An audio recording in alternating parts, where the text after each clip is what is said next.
ఈరోజు government of Telangana Mahatma Jyoti Bapule ప్రజాభవన్లో ప్రజావాణిలోని G Chinnareddy Telangana state planning board and incharge of ప్రజావాణిలో జవహర్ నగర్లోని మహిళలకు జరిగే శ్రమ దోపిడీ గురించి వినతి పత్రం ఇవ్వటం జరిగింది. దానికి స్పందించి వెంటనే పై ఎకనామికల్ అధికారులైన రూపాస్ దత్తం వారితో మాట్లాడటం జరిగింది. కులగణన కుటుంబ సర్వే పేరుతో జవహర్ నగర్లోని దాదాపు 280కి పైగా మంది మహిళలతోటి ఉదయం 7 గంటల నుంచి సాయంత్రం 6 గంటలకు పండుగ పాపం అనేది లేకుండా కుక్కల వెంబడి పడ్డ ఎవరు ఎన్ని అవమానాలు చేసినా అన్ని భరించి జవహర్ నగర్లోని బడుగు బలహీన వర్గాల మహిళలు ప్రతి ఇంటింటికి తిరిగి కులగణన సర్వేలు దాదాపు 40 రోజుల వరకు సర్వే చేయించినారు.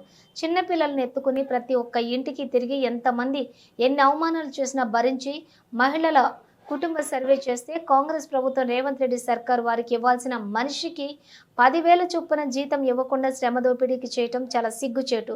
దాదాపుగా 4 నెలల నుండి మున్సిపల్ ఆఫీస్ చుట్టూ కలెక్టర్ల ఆఫీసుల చుట్టూ మహిళలు తిరుగుతూ ఉంటే ఇది మహిళలకు ఘోర అవమానం. కష్టపడ్డ మహిళలకు వేతనాలు చెల్లించకపోగా ఇవాళ రేపు ఇస్తామంటూ సమాచారం తెలిసిన వెంటనే మీకు వేతనాలు ఇస్తామంటూ మహిళలను ఏడిపించడం సిగ్గుచేటు, చాలా బాధాకరం. దీనికి గాను ఈరోజు ముఖ్యమంత్రి రేవంత్ రెడ్డి నిర్వహించే ప్రజావాణిలో ఎక్స్ మంత్రిగా అయినటువంటి చిన్నారెడ్డికి వినతి పత్రం ఇవ్వడం జరిగింది. చిన్నారెడ్డి స్పందించి పై అధికారులతో మాట్లాడి ఈ కార్యక్రమంలో రాష్ట్ర ఎస్సీ మోర్చా సెక్రటరీ మోత్యం సుజాత, నర్రా మమత, కె పవిత్ర, పి లక్ష్మి, శిరీష, మనోహర్, శ్రీకాంత్ రెడ్డి, మంజు, అరుణ, హారిక తదితరులు ఉన్నారు. 40 నుంచి 45 రోజులు పని చేయించుకొని ఇవాళ మహిళలకు జీతభత్తాలు ఇవ్వకుండా మీరు ఏసీలలో తిరగడం చాలా దౌర్భాగ్యం.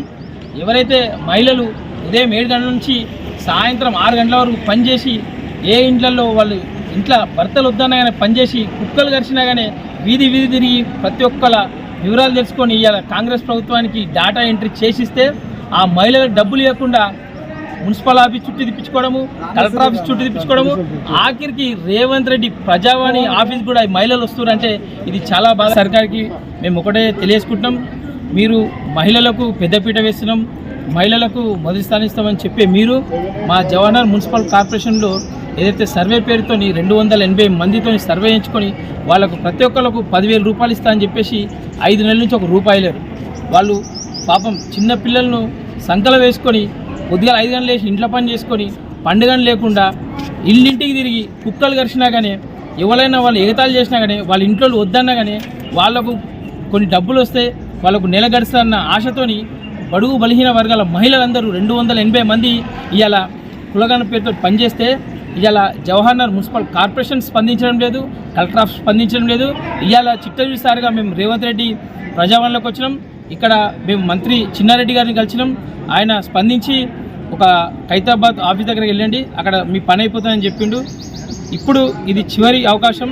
ఒకవేళ ఈ 200 మంది మహిళలకు న్యాయపరంగా పనిచేసిన వాళ్లకు ఏదైతే 10,000 ఇవ్వకపోతే తొందరలోనే మేము రాష్ట్ర ఓబీసీ మోర్చా మరియు మహిళా మోర్చా ఆధ్వర్యంలో ఇదే ప్రజావాణి దగ్గరకు వచ్చి నిరసన వ్యక్తం చేస్తామని తెలియజేస్తున్నాం. జై బీజేపీ.